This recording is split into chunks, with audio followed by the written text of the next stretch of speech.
प्यारे लोगों, आज के मेरे संदेश का शीर्षक यही है, आभारी न होना अपराध है। हाँ, आभारी न होना अपराध है। परमेश्वर के जन ने जिसने ये वाक्य कहा, वो जानबूझकर इसे कहते हैं और ये शब्द कहते हैं कि ये तो अपराध है।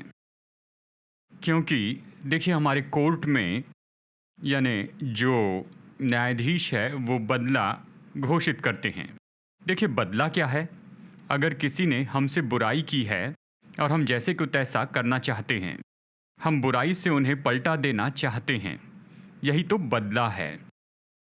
और कोर्ट इसकी अनुमति नहीं देता, तो ऐसे लोगों को अपराधी कहा जाता है और जो दूसरों से बदला लेते हैं उन्हें दंड दिया जाता है। लेकिन आभार न मानना यानी किसी ने हमारे लिए भलाई की लेकिन हम उनको कुछ बुरा दे रहे हैं, हम उनके लिए कुछ भलाई नहीं कर रहे हैं लेकिन उनके लिए बुराई कर रहे हैं, यही आभारी न होना है। इसलिए वो कहते हैं आभार न मानना तो बदला लेने से बुरा है। ये बात सच है मेरे दोस्तों। बहुत से लोग आभार न मानने को गंभीरता से नहीं लेते, इसे हल्के रूप में लेते हैं। लेकिन परमेश्वर का वचन आभार न मानने को दोषी ठहराता है। स्वयं प्रभु यीशु मसीह ने आभार न मानने को दोषी ठहराया। अब इसमें आगे बढ़ने के पहले मैं 2 वाक्य कहना चाहता हूँ। सराहना को प्रकट न करना आभार न मानने को दर्शाता है। सराहना को प्रकट न करना आभार न मानने को दर्शाता है। कई बार जिस व्यक्ति की मदद की जाती है वो तो यानी उनमें सराहना होती है, उनमें यह आभारी होने का महसूसीकरण है। लेकिन समस्या यह है कि वो दूसरे व्यक्ति को बता नहीं पाते हैं जिन्होंने उनकी मदद की। ये प्रकट नहीं की गई, ये बताई नहीं गई है। यहाँ तक कि ऐसी चीज़ें आभार न मानने के रूप में जानी जाती हैं। इसी तरह से प्रकट न की गई सराहना तिरस्कार दर्शाती है। जब कोई किसी दूसरों के लिए भलाई करता है और कोई भी बदले में उन्हें धन्यवाद नहीं देता और सच में कोई उनकी सराहना नहीं करता, तो उस व्यक्ति को तिरस्कार महसूस होता है। मैंने इतना कुछ किया है लेकिन कोई इसे पहचानता ही नहीं, कोई इसका मूल्य नहीं जानता, सराहना नहीं करता, तो वो तिरस्कार महसूस करते हैं। तो प्रकट न की गई सराहना तिरस्कार दर्शाती है। तो आइए देखते हैं लूका रचित सुसमाचार अध्याय 17। यहाँ प्रभु यीशु मसीह तो यरूशलेम की ओर जा रहे थे। उसे पार करना था गलीली और फिर सामरिया और फिर उसे यरूशलेम पहुँचना था। और मार्ग में वो बहुत से गांव में से जा रहे थे और एक गांव में उन्होंने 10 कोढ़ियों को देखा। यीशु और उसके चेले वहाँ पर थे और ये 10 कोढ़ी वहाँ प्रभु यीशु के पास आए। दूरी से वो चिल्लाते हुए यीशु मसीह को पुकारने लगे, प्रभु हम पर दया कीजिए। उन दिनों में जो कोढ़ होता था उसे वो शर्मिंदगी की बीमारी माना करते थे। उन लोगों से पापी जैसे व्यवहार होता, कहते कि परमेश्वर का श्राप उन पर आया है। और उन्होंने सोचा कि कोढ़ दूसरों में फैलेगा, तो इन लोगों को दूर रखा जाता था, शहर से बाहर रखा जाता था। तो इन 10 लोगों का इनकार किया गया था। उन्हें तो बस दूसरे लोगों की दया पर जीवित रहना था। तो उन्होंने यीशु के बारे में सुना और यीशु के पास सामर्थ्य की बीमारों को चंगाई दी। तो उन्होंने उसे पुकारा और यीशु ने कहा, तुम जाकर खुद को याजक को दिखाओ। याजक को उन्हें परखना था और घोषित करना था कि वो शुद्ध हैं, और इसलिए वो कोढ़ी अगर वो चंगाई पाए तभी वो शहर में जा सकता था। देखिए, याजक तो वहाँ हर गांव में उपलब्ध नहीं थे। तो कुछ विद्वान मानते हैं कि ये कोढ़ी तो यरूशलेम में गए होंगे, यानी 2-3 दिन की यात्रा पर या किसी और जगह पर जहाँ पर याजक थे। निश्चय ही कुछ घंटों की यात्रा करनी ही थी। तो जब वो याजक के पास में जा रहे थे तो मार्ग में ही वो चंगे हो गए, उनका कोढ़ चला गया। अद्भुत रीति से, चमत्कारी रीति से वो चंगे हुए। जानते हैं, उन 10 में से केवल एक मनुष्य यीशु के पास वापस आया। उसने उसे खोजा और उसे पाया और उसके चरणों पर गिर गया। कहा, प्रभु मुझे चंगाई देने के लिए धन्यवाद। बाइबल कहती है उसने यीशु को प्रणाम किया। यीशु इस व्यक्ति के बारे में खुश थे, पर बाकी 9 के लिए वो शोकित थे।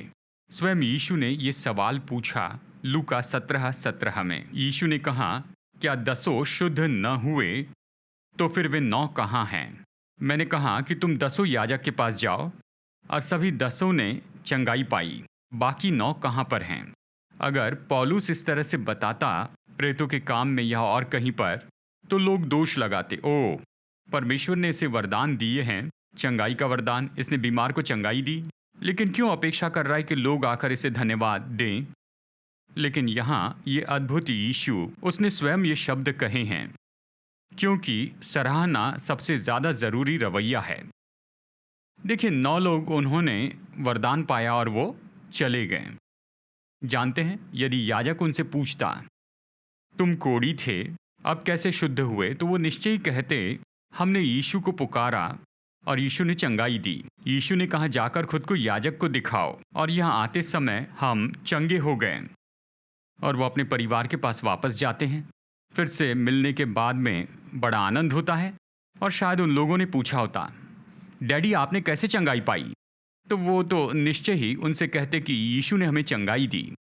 यानी देखिए, एक तरह से वो खुशी महसूस कर रहे थे, उनके हृदय में ये सराहना थी, उन्होंने माना कि यीशु ने ही चंगाई दी है। पर यह बात नहीं उन्हें यीशु के पास आकर इसे बताना था।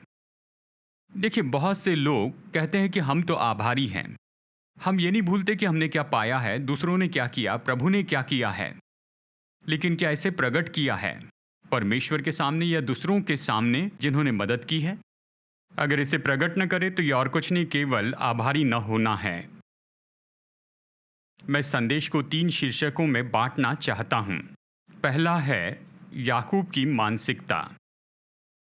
जानते हैं, ये जो मानसिकता है, ये तो ऐसी है कि केवल संकट के समय परमेश्वर की भलाई को स्मरण करना। वो जानते हैं प्रभु ने मेरी ज़िंदगी में बहुत कुछ किया, पर वो उन्हें स्मरण नहीं करते, उन बातों को मानते नहीं हैं। लेकिन जब संकट आते हैं तभी वो याद करते हैं। एक बहुत सुंदर हिम है, उपयोगी हिम है, और इसके द्वारा मैंने खुद आशीष पाई है।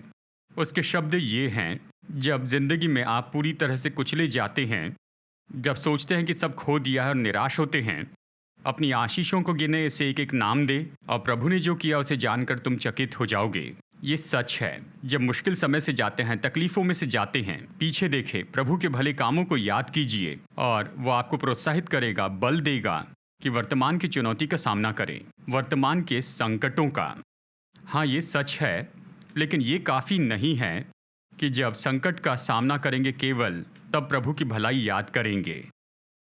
ये सही मनोदशा नहीं है। हाँ, ये मदद करेंगे कि संकट को पार कर दें, लेकिन विश्वासी के नाते, प्रभु की संतान के नाते हर दिन आप याद करें और स्मरण करें कि प्रभु ने आपके लिए क्या किया है, और आप आभारी जीवन जीते जाएं। और इसलिए भजनकार दाऊद ये कहता है, भजन संहिता 103 पहले 2 वचन, हे मेरे मन यहोवा को धन्य कहे और जो कुछ मुझ में है उसके पवित्र नाम को धन्य कहे। हे मेरे मन यहोवा को धन्य कहे और उसके किसी उपकार को न भूलना। यह हमारी मनोदशा होनी चाहिए दोस्तों, प्रतिदिन स्मरण करना और प्रभु को धन्यवाद देना। याकूब के जैसे नहीं। जब याकूब अपने भाई और अपने पिता की ओर से भाग रहा था क्योंकि उनको धोखा दिया था, मार्ग में प्रभु उससे मिले, परमेश्वर ने उससे बातें की, उसे प्रोत्साहित किया और उसे प्रतिज्ञा दी। तब उसने ये प्रार्थना की, तब याकूब ने ये मन्नत मानी, उत्पत्ति 28:20 से 22 तक। यदि परमेश्वर मेरे संग रहकर इस यात्रा में मेरी रक्षा करे और मुझे खाने के लिए रोटी और पहनने के लिए कपड़ा दे, और मैं अपने पिता के घर में कुशल क्षेम से लौट आऊं, तो यहोवा मेरा परमेश्वर ठहरेगा, और ये पत्थर जिसका मैंने खंबा खड़ा किया है परमेश्वर का भवन ठहरेगा, और जो कुछ तू मुझे दे उसका दशवांश मैं अवश्य ही तुझे दिया करूंगा। यहाँ पर वचन 22 ये कहता है कि प्रभु चाहे आप मुझे जो कुछ भी देंगे, मैं उसका दशवांश आपको लौटाऊंगा, और साथ ही ये पत्थर जो यहाँ रखा गया परमेश्वर का भवन कहलाएगा। लेकिन वो भूल गया। जानते हैं, वो वहाँ पर गया और अगले 20 साल याकूब ने कोई प्रार्थना नहीं की, कुछ भी लिखा नहीं गया, क्योंकि ज़िंदगी ठीक थी। वो अपने मामा के घर में था, उसे शादी करनी थी, राहेल से उसकी शादी हो गई, लिया से भी उसकी शादी हो गई। फिर प्रभु ने उसे आशीष दी उसके काम में, और वो बहुत ही धनी हो गया, और 20 साल बाद वो लौट रहा है। और फिर प्रभु ने उसके मामा से उसे बचाया, लेकिन फिर से एक और संकट आ गया। याकूब ने जाना कि उसका भाई एसाव उसके विरुद्ध में आ रहा है 400 पुरुषों के साथ। जब उसने एसाव और उसके आने के बारे में सुना तो परेशान हो गया। केवल तब 20 साल के बाद वो प्रभु से प्रार्थना करता है। देखिए उत्पत्ति अध्याय 32 वचन 10 में, तूने जो जो काम अपनी करुणा और सच्चाई से अपने दास के साथ किए हैं कि मैं जो अपनी छड़ी ही लेकर इस यरदन नदी के पार उतर आया, अब मेरे 2 दल हो गए हैं। तेरे ऐसे ऐसे कामों में से मैं एक के भी योग्य तो नहीं हूँ। याकूब ने यही तो कहा। उसने याद किया कि वो कैसे था, कहाँ से परमेश्वर ने उठाया। उसने प्रभु की स्तुति करके उसे धन्यवाद दिया क्योंकि वो संकट में था। फिर परमेश्वर ने इस परिस्थिति में उसकी मदद की और एसाव ने उसे स्वीकार किया, उसे नहीं मारा। जिंदगी आसान हो गई और फिर से वो परमेश्वर को भूल गया और स्थिर हो गया। बेथेल के बारे में नहीं सोचा, उसने परमेश्वर के भवन को बनाने के बारे में नहीं सोचा। उसने परमेश्वर से जो मन्नत मांगी थी, जो प्रतिज्ञा की थी, उसे भूल गया। फिर उत्पत्ति 34 में यहाँ पर फिर से एक संकट आता है। उसकी बेटी का बलात्कार किया जाता है। तो उसके जो 2 बेटे थे उन्होंने बदला लिया और बहुत से पुरुषों को मार दिया और पूरा नगर याकूब और उसके परिवार के विरुद्ध में हो गया। याकूब को जान बचाकर परिवार के साथ भागना पड़ा। फिर से उस संकट में परमेश्वर ने उससे बातें की। केवल तभी परमेश्वर के सुनने का समय था, नहीं तो हमेशा कामों में व्यस्त था। उत्पत्ति 35 में परमेश्वर ने बात की और याकूब ने उसे ये प्रत्युत्तर दिया। वचन 1 और 3 पढ़ते हैं। तब परमेश्वर ने याकूब से कहा, यहाँ से निकलकर बेतेल को जा और वहीं रहे और वहाँ परमेश्वर के लिए वेदी बना, जिसने तुझे उस समय दर्शन दिया जब तो अपने भाई एसाव के डर से भागा जाता था। और आओ हम यहाँ से निकलकर बेतेल को जाए, वहाँ मैं परमेश्वर के लिए एक वेदी बनाऊंगा, जिसने संकट के दिन मेरी सुन ली और जिस मार्ग से मैं चलता था उसमें मेरे संग रहा। देखिए, उसने इसका अनुभव किया था, मैं जहाँ भी गया परमेश्वर मेरे संग रहे और जब संकट के समय मैंने उसे पुकारा तो उसने मेरी मदद की। लेकिन केवल जब समस्याएं आई तभी उसने इसे पहचाना और उसे मान लिया। प्यारे दोस्तों, क्या आप ऐसे हैं? क्या आप परमेश्वर के सामने अपनी सराहना प्रकट कर रहे हैं?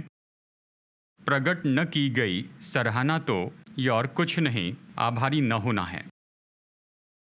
कई बार जब किसी के बच्चे बीमार होते हैं तो प्रभु से मन्नत मांगते हैं। प्रभु, शायद डॉक्टर ने कहा होगा कि आपका बच्चा नहीं बचेगा, शायद मर जाए, बहुत मुश्किल है। प्रार्थना करते मेरे बच्चे को चंगाई देंगे, तो प्रभु मैं ये बच्चा आपको सौंप दूंगा, या आपकी सेवा करें या आपकी सेवकाई करें। लेकिन जब एक बार बच्चा ठीक हो जाए, चंगा हो जाए, तो मन्नतें भूल जाते हैं। देखिए, सभोपदेशक अध्याय 5 वचन 4 और 5 बाइबल स्पष्ट चेतावनी देती है, जब तू परमेश्वर के लिए मन्नत माने तब उसे पूरा करने में विलंब न करना, क्योंकि वो मूर्खों से प्रसन्न नहीं होता। जो मन्नत तूने मानी हो उसे पूरी करना। मन्नत मानकर पूरी न करने से मन्नत का न मानना ही अच्छा है। बाइबल स्पष्ट कहती है, परमेश्वर की उपस्थिति में चुप बैठे कुछ भी ऐसे बकबक न करें। ऐसा नहीं कि बड़ी मन्नतें मांगे और फिर पूरा करने में चूक जाए। ऐसा मत कीजिए। प्रभु से जो भी प्रतिज्ञा की है उसे पूरी कीजिए। एक अजीब कहानी है। एक किसान के पास एक ही गाय थी जो पूरे परिवार के लिए दूध दिया करती थी। वो गाय से बहुत प्यार करता था, लेकिन वो बीमार पड़ गई। वो कुछ जड़ी बूटी जानता था तो उसने उसे दिया, लेकिन कुछ भी काम नहीं किया। तो गाय को डॉक्टर के पास ले गया। उसने दवाइयाँ दी, लेकिन उसने भी काम नहीं किया। वो बहुत कमज़ोर हो गई, अच्छे से खा नहीं पा रही थी। फिर उसने सोचा शायद आज रात ये गाय मर जाएगी। तो उस रात उसने सोचा कि मैं प्रभु से प्रार्थना करता हूँ। तो प्रार्थना की, प्रभु मेरे गाय को चंगाई दीजिए। और उसने वादा किया, प्रभु अगर इस गाय को चंगाई देंगे तो मैं इसे आपको दे दूंगा। उसने प्रार्थना की और सो गया। और सुबह जब उठा, वो देखकर चकित हो गया कि उस गाय में बहुत ही ज़्यादा बल था। वो बिल्कुल सामान्य हो गई। उसी एक रात में वो अच्छी हो गई। वो बीमार नहीं थी, वो ठीक हो गई, तंदुरुस्त हो गई। अब वो खुश होने के बजाय दुखी हो गया और वो सोचने लगा, मैंने जल्दबाजी में ये मन्नत मांगी, मुझे कुछ दिन राह देखनी थी। शायद जो दवाई मैंने दी वो अभी काम कर रही है। क्यों मैंने जल्दबाजी में मन्नत मांगी? तो वो व्याकुल हो गया। 1-2 दिन उसने राह देखी और फिर एक दिन वो किसी तरह के हल को लेकर आया। तो वो उस गाय को मार्केट में ले गया क्योंकि वो जाकर चर्च में उस गाय को बांध नहीं सकते थे। गाय को बेचकर पैसा भेंट में देना था, तो वो गाय को मार्केट में लेकर गए। उसके घर में बिल्ली का छोटा बच्चा भी था, उसे भी वो लेकर गया। मार्केट में जाकर कहा, मैं यहाँ पर इसलिए आया हूँ कि ये गाय बेच दूँ, अगर किसी को चाहिए तो आओ। तो लोगों ने पूछा, कितने में? तो कहा, बस 1 रुपये में। पहले लोगों ने सोचा ये पागल है। उसने कहा, नहीं नहीं, मैं सच कह रहा हूँ, केवल 1 रुपये में है। सब लोगों ने कहा, मुझे चाहिए। तो कहा, बाय वन गेट वन। ठीक है, अगर एक खरीदेंगे दूसरी खरीदनी है, शर्त है। तो क्या खरीदना है? ये बिल्ली। बिल्ली की कीमत क्या है? 20,000 रुपये।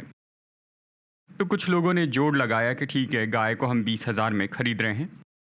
ठीक है, उन्होंने इस तरह से पैसे दे दिए, 20,000 1 रुपया, और उसने बिल्ली का बच्चा और गाय उन्हें दे दी और सीधा चर्च में आया और उसने कहा, प्रभु, उस दिन मैंने मन्नत मांगी और आपने मेरी प्रार्थना सुनी, आपने गाय को चंगाई दी, और मैंने जो प्रतिज्ञा की थी, जैसे प्रतिज्ञा थी, ये भेंट हैं। 1 रुपये में मैंने ये गाय बेच दी है। वो भेंट दे दी और चला गया। मार्केट में गया और 20,000 से एक और गाय खरीदी और अपने घर आ गया। हम सोचते हैं कि हम तो बुद्धिमान हैं, लेकिन बहुत से लोग अनजाने में परमेश्वर से ऐसे व्यवहार कर रहे हैं। हमने तो परमेश्वर से बहुत सी मन्नतें मांगी, प्रतिज्ञा की, और हम उसे पूरा नहीं करते हैं। जब परिस्थिति आसान हो जाती है तो हम सब भूल जाते हैं। बाइबल चेतावनी देती है, याकूब जैसे न बने। जब संकट का सामना करते हैं तभी प्रभु की भलाई याद करते हैं। ये आभारी न होना है। दाऊद के जैसे हम प्रतिदिन स्मरण करते जाए कि परमेश्वर ने हमारे लिए क्या भलाई की है। जिस दिन से माँ के गर्भ में हम रचे गए हैं, प्रभु बहुत कुछ करते आए हैं।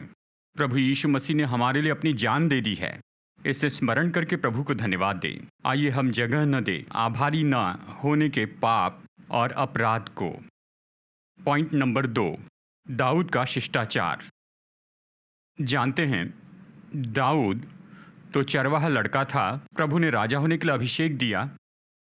शाऊल उसे मारना चाहता था, लेकिन जानते उस समय कुछ लोगों ने दाऊद की मदद की। फिर परमेश्वर ने उसे उठाया, उसे उन्नति दी और दाऊद राजा बन गया। शाऊल मर गया और शाऊल का बेटा योनातान मर गया। अब दाऊद तो राजा था जब वो अपने अधिकार में था। जब जहाँ भी वो गया उसने विजय पाई, लोग तारीफ कर रहे थे, वो अपनी महिमा में था। लेकिन दाऊद इसे नहीं भूला कि परमेश्वर ने उसे कहाँ से उठाया और परमेश्वर ने उसके जीवन में किनका उपयोग किया। देखिए, कई बार हम जानते हैं कि परमेश्वर ने हमें उठाया है, परमेश्वर ने हमारे जीवन में अद्भुत काम किए, लेकिन लोगों का उपयोग किया। हमें ये बातें याद करनी हैं।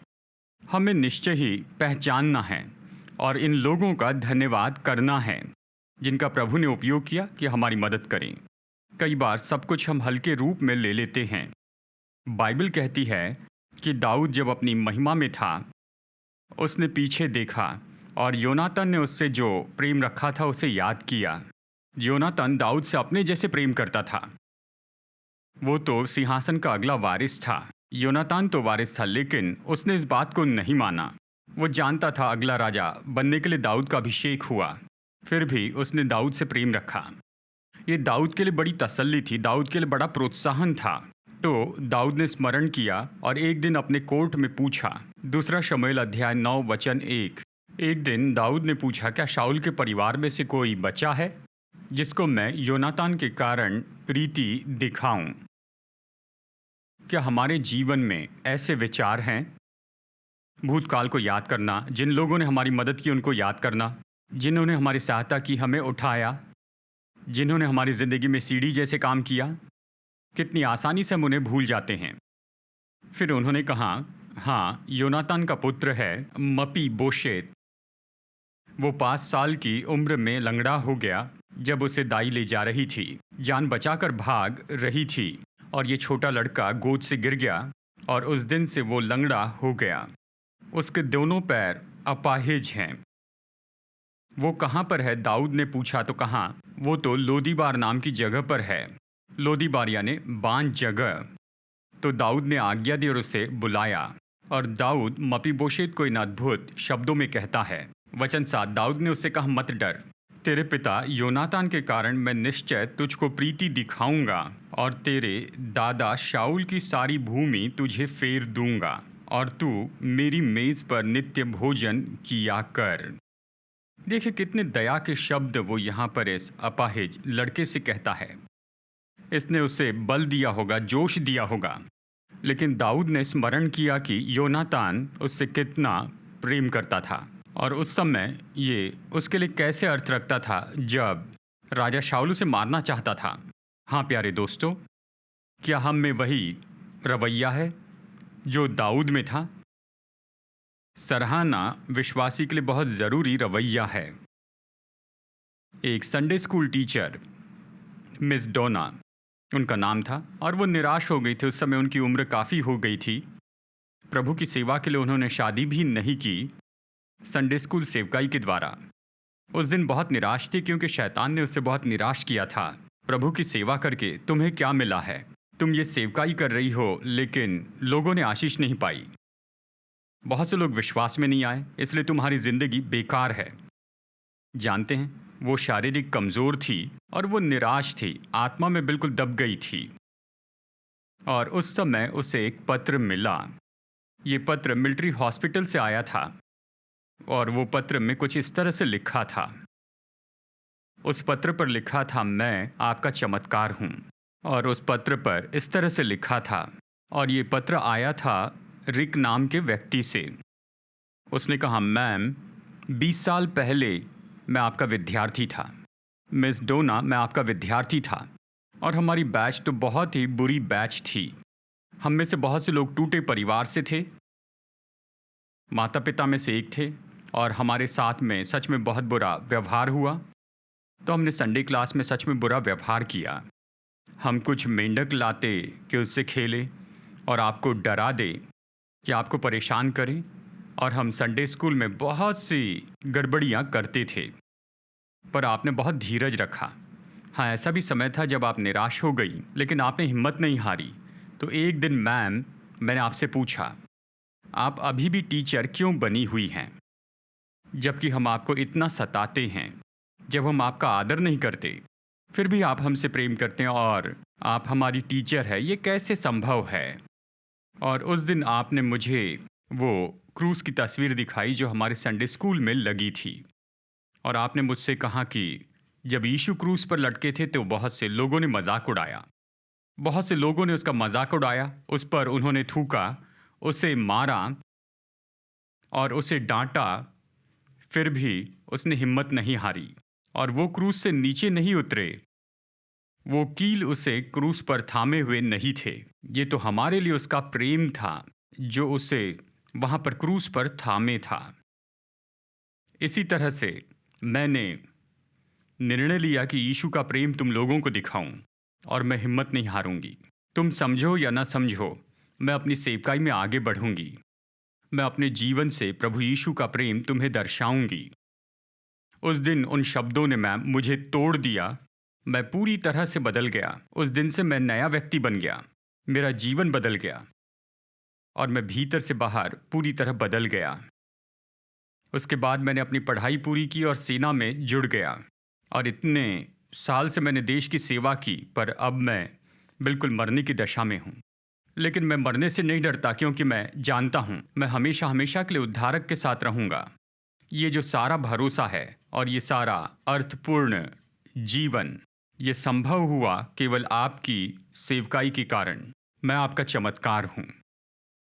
जब मिस डोना ने ये पत्र पढ़ा तो उसकी आंखें आंसुओं से भर गई और वो बहुत ही उत्साहित हुई, प्रोत्साहित हो गई, और उसने कहा कि मैं अपने जीवन की आखिरी श्वास तक अपनी सेवकाई को जारी रखूंगी।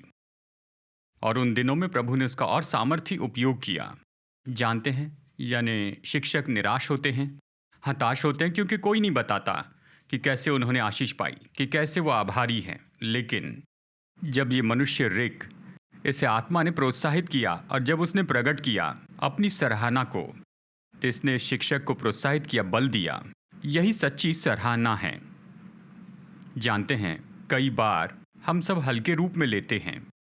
डॉक्टर मदद करते हैं। देखिए, हर क्षेत्र में स्वार्थी लोग होते हैं, पैसों के बारे में सोचते हैं, चाहे ये व्यवसाय हो, मेडिकल फील्ड या टीचिंग फील्ड का, या फिर सेवकाई हो। लेकिन ऐसे भी कुछ लोग हैं जो सच में बड़े बलिदान के साथ में ये सेवा करते हैं, दिल की ईमानदारी से। क्या हम उनके आभारी हैं? कुछ लोग तो अगला मील चलते हैं हमारे लाभ के लिए। हम हल्के रूप में लेते हैं, इन बातों को भूल जाते हैं। ये सही नहीं है प्यारे दोस्तों। आभार न मानना तो अपराध है। आभार न मानना मसीह गुण नहीं है, आभारी होना मसीह गुण है।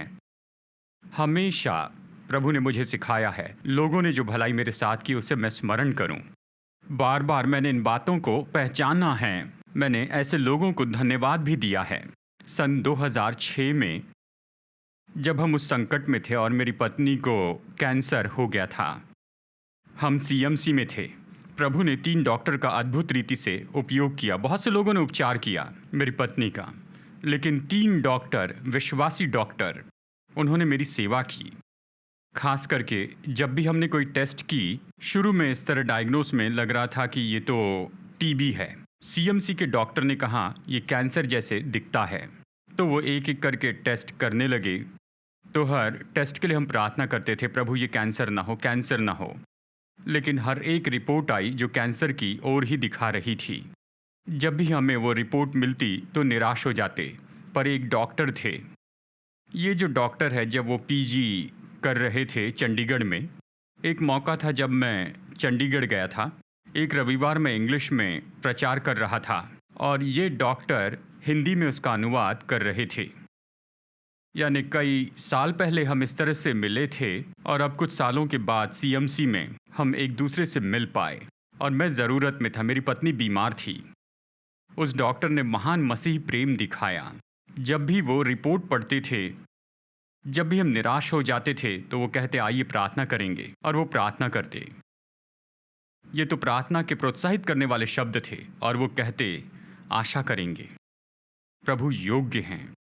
तो आइए निराश ना हो, इस रिपोर्ट के बारे में परेशान ना हो, हम प्रार्थना करते जाएंगे। वो वचन हमारे लिए बहुत ही महत्वपूर्ण थे। एक और डॉक्टर थे, उन्होंने फ़ोन किया। देखिए, जब शैतान हमारी परीक्षा करता है, जब वो इन मुश्किलों में से लेकर जाता है, तो उसके मुंह पर थप्पड़ मारने के लिए अच्छा तरीका है कि अय्यूब के जैसे कहे, अगर वो मुझे मार भी दे तो भी उस पर मैं भरोसा रखूंगा। आपको ऐसा कहना चाहिए मेरे भाई, शैतान से। यही तो उसके मुंह पर थप्पड़ मारना है। मैं तो अपने आप में सोच रहा था, सलाहकार के रूप में कहना आसान है। मैं कैसे ये शब्द कहूँ जबकि मेरी गोद में 1.5 साल का बच्चा है, कि अगर वो मुझे मार दे तो भी उस पर भरोसा करूँगा। ये कैसे कह सकता हूँ? बहुत ज़्यादा था। उस समय जब हम प्रार्थना कर रहे थे, प्रभु की आत्मा ने मेरी सेवकाई की, प्रोत्साहित किया और हमें उस जगह पर लेकर आया। चाहे जो भी हो जाए, प्रभु जानते हैं और सब मिलकर भलाई उत्पन्न करता है, तो मैं इसे सकारात्मक रूप में लूँगा। जानते हैं, ये जो सलाह थी वो उस समय मेरे लिए बहुत ही अर्थपूर्ण थी। फिर एक और डॉक्टर वहाँ थे, वो बहुत शांत रहने वाले थे।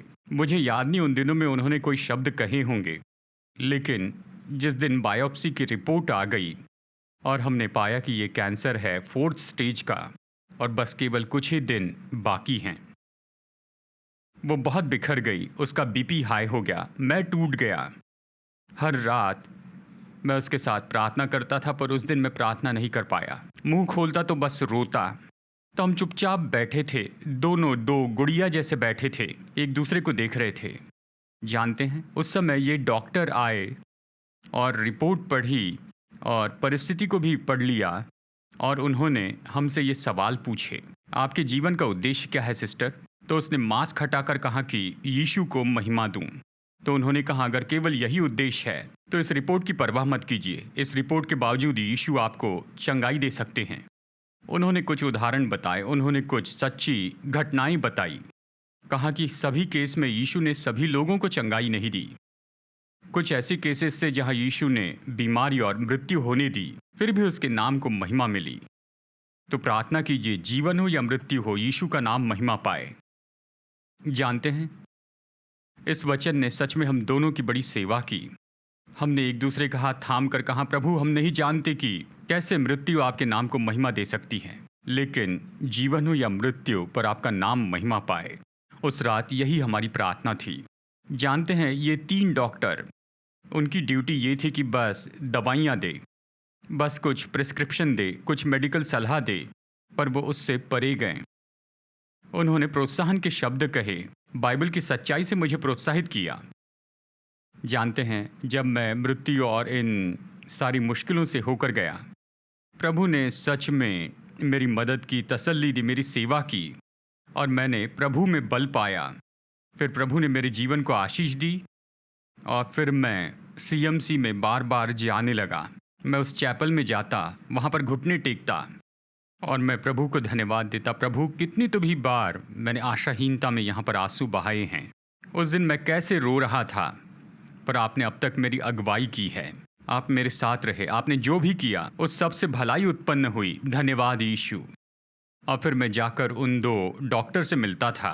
3 में से अभी भी 2 सीएमसी में हैं। मैं उनसे मिलता हूँ और अपनी सराहना प्रकट करता हूँ। उस दिन आपने जो किया उसके लिए धन्यवाद।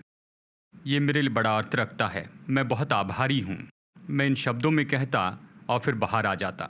और मैं उन तीसरे डॉक्टर से नहीं मिला जिन्होंने कहा कि कैसे शैतान के मुंह पर थप्पड़ मार सकते हैं। मैं उनके बारे में पूछने लगा। बाद में पता चला कि वो तो केरला में हैं। तो मैंने हॉस्पिटल के नाम का पता लगाया और अकेले ही गया, उन्हें ढूंढा और उन्हें पाया और बस यही शब्द कहें, बहुत बहुत धन्यवाद डॉक्टर। उन शब्दों को कहने के लिए ये मेरे लिए अर्थ रखते हैं, जानते हैं। और फिर मैं लौट आया और मैं इसी तरह से करते आया हूँ। दोस्तों, प्रभु ने लोगों का उपयोग किया है, हमें सब हल्के रूप में नहीं लेना चाहिए। देखिए, कई बार लोग तो बस ऐसे भूल जाते हैं, भुला देते, लापरवाह हो जाते हैं। वो कहते ठीक है, परमेश्वर ने ये किया है, प्रभु ने उन्हें वहाँ रखा, ये उनका काम था, तो मैं केवल परमेश्वर को ही धन्यवाद दूंगा, मनुष्यों को धन्यवाद नहीं दूंगा। ये सही नहीं है। पास्टर के रूप में मैंने इसका अनुभव किया है, डॉक्टर ने इसका अनुभव किया है। वो आगे बढ़कर लोगों की मदद करते हैं, लेकिन कोई भी दया के शब्द उनसे नहीं कहता है। हम जातिवाद को नहीं मानते हैं, जो कि मूर्ति पूजा के तरीके से आई है। तो सारे विवाह में हम जाति वगैरह नहीं मानते। हम तो दहेज को भी नहीं मानते हैं। तो भक्तिपूर्ण लड़की के लिए भक्तिपूर्ण लड़का ढूंढते हैं। देखिए, ये आसान नहीं है। ये तो बहुत ही मुश्किल काम है। देखिए, पास्टर और एल्डर होने के नाते हम बड़ी कोशिश करते हैं और ऐसे विवाह का प्रबंध करते हैं। हम कई बार जाते हैं, बहुत कुछ करते हैं, पर जानते हैं, लोग आसानी से ठोकर खाते या ऐसे भूल जाते हैं और आसानी से गलतियां ढूंढते हैं। हमारे जन्मदिन में आप हमारे घर में नहीं आए, आपने ये नहीं किया, परेशान होते हैं, क्रोधित होते हैं। ये तो आभारी लोग नहीं हैं। कहा जाता है आभारी लोग महान लोग होते हैं। जो आभारी नहीं, वो तो निश्चय महान लोग नहीं हैं। प्रभु उनके बारे में खुश नहीं है। मैं चाहता हूं आप कुछ समय निकालिए दोस्तों, अपने भूतकाल को देखिए। शायद ये आपके माता पिता हो, आपके टीचर हो, या फिर आत्मिक मेंटोर हो, पास्टर, संडे स्कूल टीचर, या आपके मित्र जिन्होंने आपकी मदद की हो, ऐसे जिसने संकट के समय आपको आर्थिक रीति से मदद की। आप उसे भूल गए हैं, शायद आप उसे जानते हो, गुप्त में इसके लिए परमेश्वर को धन्यवाद देते हैं, लेकिन ये काफ़ी नहीं है। आपको उस व्यक्ति से मिलना है और उसकी सराहना प्रकट करते जाना है। या आप उन्हें पत्र लिख सकते हैं, या अपने प्रेम को दर्शा सकते और सराहना को क्रिया में दिखा सकते। और तीसरा पॉइंट ये है, सराहना न करना फूले हुए मैं को दर्शाता है। बस ये कुछ नहीं, फूला हुआ स्वार्थ है। लोग क्यों आभारी नहीं हैं? क्योंकि वो स्वार्थ से भरे हैं। देखिए, बाइबल में सुंदर उदाहरण तो अबशलोम है, जो दाऊद का बेटा था। देखिए, उसने हत्या की, यानी उसने अपने भाई की हत्या की, सौतेले भाई अम्नोन की। हाँ, अम्नोन भी भ्रष्ट व्यक्ति था। उसने बलात्कार किया अबशलोम की बहन तामार का और उसका इनकार किया। तो अबशलोम क्रोधित हुआ और बदला लेना चाहता था। उसने पिता से झूठ कहा और अम्नोन को मार दिया। दाऊद को बहुत गुस्सा आया, तो अबशलोम उस देश से ही भाग गया। हमेशा के लिए दाऊद तो उसे सिंहासन से दूर रख सकता था, राजमहल से दूर, अपने राज्य से दूर, या वो उसे मार भी सकता था। जानते हैं, न्याय के कारण। लेकिन दाऊद ने क्या किया? उसने अबशलोम को क्षमा किया और उसे एक और मौका दिया। लेकिन अबशलोम आभारी नहीं था। दाऊद ने अनुग्रह करके अपने बेटे को क्षमा किया, लेकिन उसका बेटा तो घमंडी था, खुद के एजेंडा से भरा था। वो खुद राजा बनना चाहता था, वो आभारी नहीं था। तो उसने क्या किया? वो लोगों को दाऊद के विरुद्ध में उभारना चाहता था। उसने लोगों को भरमाया और फिर एक दिन ऐसा आया कि दाऊद को अबशलोम से भागना पड़ा। लेकिन परमेश्वर अबशलोम और उसके कामों से खुश तो नहीं थे। और अंत में हम पढ़ते हैं कि अबशलोम तो पेड़ पर लटका था, उसके सुंदर बाल ही उसके लिए जाल बन गए और उसके शत्रु ने उसे घेर कर मार दिया। वो तो कम उम्र में मर गया, क्योंकि वो आभारी नहीं था, अपने पिता के लिए आभारी नहीं था। उसने जितने भी लाभ पाए उसके लिए। प्यारे दोस्तों, क्या हम आभारी नहीं हैं? देखिए, कई बार जैसे चर्च के लोग कहते हैं, जैसे हम कहते हैं कि आइए इन लोगों को हम पहचान ले जिन्होंने मदद की, जो बहुत ही बड़े साधन रहें कि हम बढ़ सकें। नहीं नहीं, चर्च में हमें केवल प्रभु को महिमा देनी है, हमें मनुष्य को महिमा नहीं देनी है। नहीं दोस्तों, ये गलत है, ये गलत धारणा है। देखिए, रोमियो 16 वचन 1 से 15 में कृपया समय निकाल कर पढ़िए। प्रेरित पौलुस रोमियो को ये पत्र लिखता है। अध्याय 16 तो बिल्कुल अंतिम अध्याय है। इसमें पहले 15 वचन में वो लोगों का एक एक करके नाम लेता है, वो उनके बारे में लिखता है, उनकी मदद के बारे में लिखता है और धन्यवाद देता है। देखिए, ये तो आत्मा की प्रेरणा से लिखा पत्र है। पवित्र आत्मा ने पौलुस को प्रोत्साहित किया कि इसे लिखें। तो ये आपके और मेरे लिए पाठ है, हमें इसे हल्के रूप में नहीं लेना है। यहाँ तक कि चर्च में हमें लोगों को पहचानना है, उन्हें धन्यवाद देना है। चलिए, केवल 2 वचन में यहाँ पर पढ़ता हूँ। रोमियो 16 वचन 3 और 4। प्रिस्का और अक्विला, जो मसीह यीशु में मेरे सहकर्मी हैं, नमस्कार। उन्होंने मेरे प्राण के लिए अपना ही जीवन जोखिम में डाल दिया था, और केवल मैं ही नहीं वरन अन्य जातियों की सारी कलीसियां भी उनका धन्यवाद करती हैं। देखिए, बहुत से मसीह संस्थाएं वो छोटे चर्च या समूह के रूप में शुरू करते हैं, और कुछ लोग बहुत से बलिदान करते हैं कि अगुवे की मदद करें। वो अपना पैसा देते हैं, समय देते हैं, वो परिवार के रूप में अगुवे के साथ काम करते हैं। लेकिन जब सेवकाई बढ़ती है, जब कलीसिया बड़ी होती है, तो जो लीडर हैं वो ऐसे लोगों को भूल जाते हैं, ऐसे जिन्होंने शुरू में उनकी मदद की थी। अब शायद उनके पास बड़े बड़े कॉन्टैक्ट्स हो, धनी व्यक्ति हो, तो वो छोटे लोगों को भूल जाते हैं, उन्हें तुच्छ जानते हैं। गरीब लोग जो कि सरल लोग हैं, ये आभारी नहीं होना है, ये सराहना नहीं करना है, और परमेश्वर प्रसन्न नहीं है। पौलुस ने अद्भुत पाठ सिखाया है। याद रखना उन लोगों को जिन्होंने तुम्हारी सेवकाई में मदद की है। प्यारे दोस्तों, समय निकालिए कि याद कीजिए और दूसरों को धन्यवाद दीजिए। देखिए, आज बहुत से लोगों का करी पत्ते जैसे उपयोग किया जाता है। हम उसका थोड़ा सा उपयोग करते हैं किसी चीज़ में डालने के लिए, बस इतना ही, और फिर उसे फेंक देते हैं। आज बहुत से लोग हैं जिनका चर्च में ऐसे ही उपयोग होता है, लेकिन यीशु इसके बारे में खुश नहीं थे। आज परमेश्वर ने हमसे बातें की हैं कि आभारी नहीं होना तो अपराध है। परमेश्वर इस रवैये से खुश नहीं है। देखिए, हमें अपने आभार को दिखाना है लोगों को धन्यवाद देने के द्वारा। चलिए, मैं अंत में एक कहानी बताता हूँ, सच्ची घटना। कैप्टन एडी, जानते हैं, वो पहले विश्व युद्ध के हीरो थे, और फिर से दूसरे विश्व युद्ध में वो तो सेना में थे, एयरफोर्स में। और एक बार वो और उनकी टीम, जब वो पैसिफिक के ऊपर उड़ रहे थे, तो हवाई जहाज़ नीचे गिर गया, और फिर जैसे तैसे वो बच गए और उन्हें कुछ मिला, हवाई जहाज़ से कुछ बचा हुआ, और वो पानी पर तैर रहे थे। जैसे तैसे जो भी था उसे 8 दिन तक खा पी सके। फिर उसके बाद भोजन नहीं था, बहुत से खतरों का सामना करना पड़ा। शार्क मछली आई, जैसे तैसे जीवित रहें। 8 दिन के बाद कोई भोजन नहीं था, तो उन्होंने सोचा वो मर जाएंगे। सेना तो उन्हें ढूंढ रही थी, लेकिन वो उन्हें नहीं पा रही थी। वो तो मीलों मील दूर थे उस समुंदर में, पैसिफिक में। और एक सुबह के समय उन्होंने मॉर्निंग डिवोशन ख़त्म किया। टीम के सातों सदस्य ने डिवोशन ख़त्म किया और कैप्टन एरिक वहाँ पर बैठे थे एक छोटे पीस के पास जो प्लेन में से कुछ बचा हुआ था, और उनकी आर्मी कैप उनके चेहरे पर थी ताकि सूरज की रोशनी से छाया दे। वो लेटे हुए थे, आधी नींद में थे। अचानक कुछ महसूस किया, ऐसे जैसे कि मानो कोई आकर कैप पर बैठ गया, हैट पर।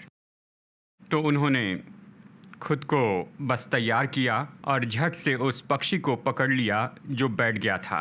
वो और कुछ नहीं, बस समुंदर की गल थी।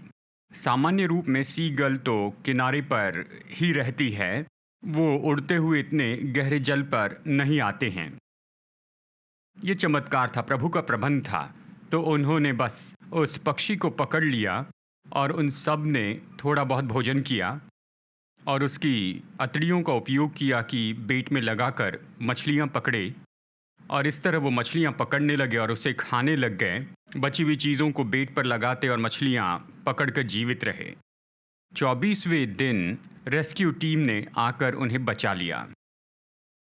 उन सबको वापस लाया गया, उनकी वीरता के लिए उत्सव मनाया गया। कैप्टन एडी परमेश्वर के आभारी थे, केवल परमेश्वर के ही नहीं, अपने जीवन के अंत तक, जब तक वो जीवित थे। हर शुक्रवार को वो फ्लोरिडा के बीच पर पैदल चलते थे। वो वहाँ पर जाते एक बकेट के साथ जो श्रिम्प से भरी थी, ऐसी मछलियाँ जो सीगल पसंद करती हैं, और वो उस पूरी बकेट को लेते थे। और जब वो वहाँ पर जाते तो सीगल वहाँ पर जमा हो जाती थी।